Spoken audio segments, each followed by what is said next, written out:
ناظرین، ہر مسلمان کے لیے انبیاء اکرام کا سلسلہ جاننا اشد ضروری ہے۔ یہ شجرہ نسب اتنا مشکل نہیں ہے، صرف 25 انبیاء اکرام کے نام جو قرآن پاک میں ہیں ان کا شجرہ نسب ہے، اور بڑا ہی آسان ہے۔ یہ دیکھیں کتنا آسان ہے کہ حضرت آدم علیہ السلام سے ابتدا ہوتی ہے زمین پر انسان کی، اور آپ نبی بھی ہیں، تو حضرت آدم علیہ السلام سے ہی ہم سب آدمی کہلاتے ہیں۔ تو پوری دنیا میں آدمیت یعنی کہ آدمی حضرت آدم علیہ السلام سے ہی چلا ہے۔ آپ کی اولادوں میں آتے ہیں حضرت شیث، حابیل اور قابیل، اور شیث کی اولادوں میں سے آتے ہیں انوش، کینان، محلل، الیارد اور ادریس علیہ السلام، یعنی دوسرے نبی ہوئے۔ حضرت ادریس علیہ السلام کے بارے میں آپ کو معلوم ہے کہ دنیا میں سب سے پہلے پڑھنا لکھنا شروع ہوا تھے۔ تو اس کے بعد آتے ہیں ادریس علیہ السلام کی اولادوں میں سے آتے ہیں متوشالح اور لامک، اور لامک کی اولادوں میں سے آتے ہیں جی حضرت نوح علیہ السلام۔ حضرت نوح علیہ السلام تیسرے نبی ہوئے، اور آپ کی اولادوں میں یافث، سام، حام اور یہ یام ہیں۔ تو آپ کا ذکر قرآن پاک میں جو ہے کیسا موجود ہے کہ آپ کی ہی قوم کے اوپر سیلاب کا جو عذاب آیا تھا، تو آپ کی جو نسل ہے وہ آگے سام سے چلی۔ سام کی اولادوں میں آ جاتے ہیں ارم اور ارفحشد۔ ارم کا آپ کو معلوم ہے قرآن پاک میں کافی ذکر ہے، ارم ذات العماد آیت کے نام سے، کہ دراز قد ستونوں کی مانند۔ اور ارم کی اولادوں میں سے ہیں کاسر اور اوس۔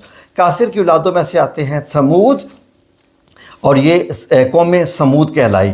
قوم سمود میں حضرت صالح علیہ السلام آتے ہیں، اونٹنی کا معجزہ ہوتا ہے، اور اس کے بعد آپ کی قوم پہ عذاب آتا ہے کیونکہ وہ اونٹنی کو قتل کر دیتا۔ عاد کی قوم کے اوپر آپ کو معلوم ہے کہ شدید آندھی کا سیلاب آتا ہے اور ان کو اکھیڑ پھینکتی ہے۔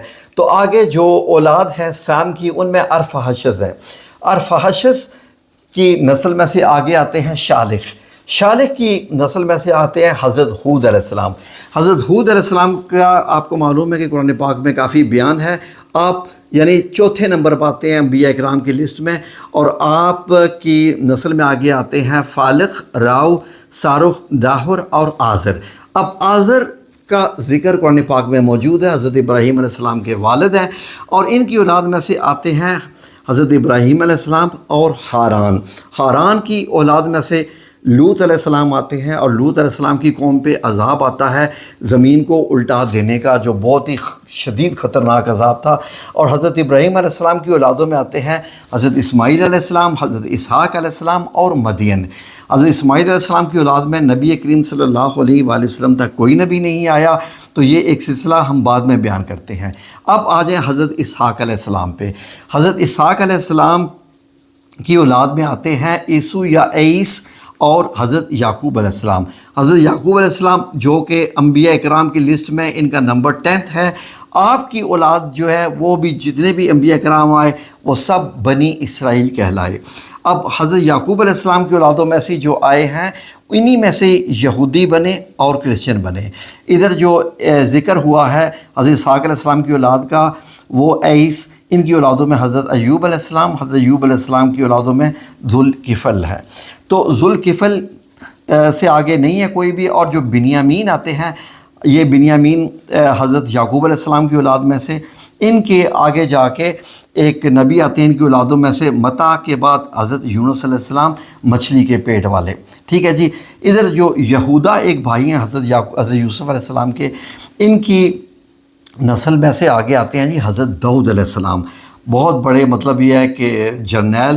اور آپ کی نسل میں آتے ہیں حضرت سلیمان علیہ السلام، جن کو دنیا میں سب سے بڑی سلطنت ملی، ہواؤں پہ، چرند پرند پہ، جنات پہ، حتیٰ کہ آپ سب زبانیں بھی سمجھتے تھے۔ پورا قصہ قرآن پاک میں موجود ہے۔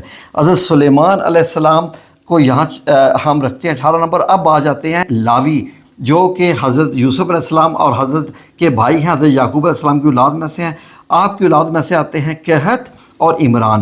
عمران کی اولاد میں سے آتے ہیں حضرت موسیٰ علیہ السلام اور حضرت موسیٰ علیہ السلام کے بھائی حضرت ہارون۔ یہ دونوں نبی ہوئے۔ حضرت موسیٰ علیہ السلام کو کون پالتا ہے؟ وائف آف فرعون، آسیہ علیہ السلام۔ تو ٹھیک ہے جی۔ ہارون علیہ السلام کی اولاد میں سے آگے حضرت الیاس علیہ السلام نبی آتے ہیں۔ ٹھیک ہے جی۔ اب یہاں سے اب آ جائیے حضرت سلیمان علیہ السلام۔ حضرت سلیمان علیہ السلام سے آگے حضرت سلیمان علیہ السلام سے جو آگے نسل چلتی ہے انہی میں حضرت زکریا علیہ السلام ہے، اور وہ نبی ہوئے، جبکہ باقی ان کی اولادوں میں سے الاسباط، حنا اور عمران۔ اب عمران کی اولادوں میں سے آتی ہیں حضرت مریم علیہ السلام، اور حضرت مریم علیہ السلام کی اولاد سے آتے ہیں حضرت عیسیٰ علیہ السلام، اللہ کا معجزہ۔ اور یہاں سے اب کرسچینٹی شروع ہوگی اور یہاں تک آگے رہ گئی یہ جیوش یعنی یہودیت۔ اور ان میں جو حضرت سلیمان علیہ السلام کی اولاد میں حضرت زکریا علیہ السلام کا بھی ذکر ہے۔ حضرت زکریا علیہ السلام کون ہے؟ خالو ہیں حضرت مریم علیہ السلام کے، اور آپ ہی نے پرورش کی حضرت مریم علیہ السلام کی، اور آپ کی اسپیشل دعا پر اللہ رب العزت نے آپ کو حضرت یحییٰ جو کہ نبی ہیں عطا کیے، اور یہ بھی معجزہ ہیں۔ اب آگے آ جائیں کہ حضرت اسماعیل علیہ السلام کی اولاد میں سے تو نبی کریم صلی اللہ علیہ وسلم کا پیغمبر نہیں ہوئے، جبکہ ایک لمبا سلسلہ ہے ناموں کا، جن میں عدنان، معاد، نزار، مدر، الیاس، مدرکہ، خزیمہ، کنانہ، نظر، مالک، فہر، غالب، یعنی کہ غالب سے جو ہے وہ قریش قبیلے کی شروعات ہو چکی ہے، اور لوئی، کعب، کعب کے بعد مرہ، کلاب، قصی اور عبد مناف۔ عبد مناف کے بعد آپ غور کیجئے تو یہاں پر بنی ہاشم اور عبد الشمس یعنی کہ ان کی اولادوں میں سے ہیں، اور جبکہ عبد الشمس کی اولادوں میں امیہ جو ہے وہ قبیلے کا آغاز ہوتا ہے، اور امید خلیفہ کہلاتے ہیں، اور ان میں حضرت عثمان رضی اللہ عنہ کا نام ہے۔ اور اگر ہاشم کی بات کریں تو ہاشم قبیلے میں سے یعنی بنو ہاشم میں سے عبد المطلب نبی کریم صلی اللہ علیہ وسلم کے دادا مبارک، اور آپ کی اولادوں میں حضرت ابو طالب، حضرت عبداللہ اور حضرت عباس کا ذکر ہے یہاں پر۔ اور اگر غور کریں تو حضرت عباس کی اولادوں میں سے جو ہے وہ عباسی جو ہے وہ خلیفہ کہلائے۔ اب یہاں پر آ جائیں، حضرت ابو طالب کی اولاد میں سے حضرت علی رضی اللہ عنہ خلیفہ رہے، نبی کریم صلی اللہ علیہ وسلم کے داماد، اور حضرت عبداللہ اور حضرت آمنہ، حضرت عبداللہ حضرت عبد المطلب کے بیٹے، آپ کی اولاد نبی کریم صلی اللہ علیہ وآلہ وسلم، اور آپ کا جو مطلب یہاں پر نمبر آتا ہے پیغمبر میں وہ 25 ہے، اور آپ نبی آخر الزماں، اللہ رب العزت کے حبیب اور خاتم النبیین نبی کریم صلی اللہ علیہ وآلہ وسلم آئے، اور آپ کے بعد کوئی نبی ہے کیونکہ آپ مہر ہیں نبیوں کے نام پہ۔ اب یہاں پر یہ پورا نبیوں کا سلسلہ کلوز ہو گیا، اس لیے آپ کو خاتم النبیین کہتے ہیں کہ حضرت اعظم سے لے کے نبی کریم صلی اللہ علیہ وآلہ وسلم تک جتنے بھی انبیاء کرام آئے ہیں، اس کے بعد اب جو یہ ذمہ داری ہے نبیوں کی، جو ذمہ داری تھی اللہ کے دین کو پھیلانا، اللہ کا ذکر کرنا، لوگوں کے اللہ کی طرف لے کے آنا، اب یہ ساری ذمہ داری امت محمدی صلی اللہ علیہ وآلہ وسلم پر ہے۔ اسی لیے ہم بہترین امت ہیں، لیکن اللہ رب العزت نے ہمیں بہترین امت تو بنایا، لیکن کیا بہترین امت ہونے کے ناطے ہم حق ادا کر رہے ہیں ایک اچھی امت ہونے کا؟ تو ہم سب جانتے ہیں کہ ہم کتنا حق ادا کر رہے ہیں۔ جو نہیں کر رہے ہیں وہ کرنا شروع کر دیجئے جی۔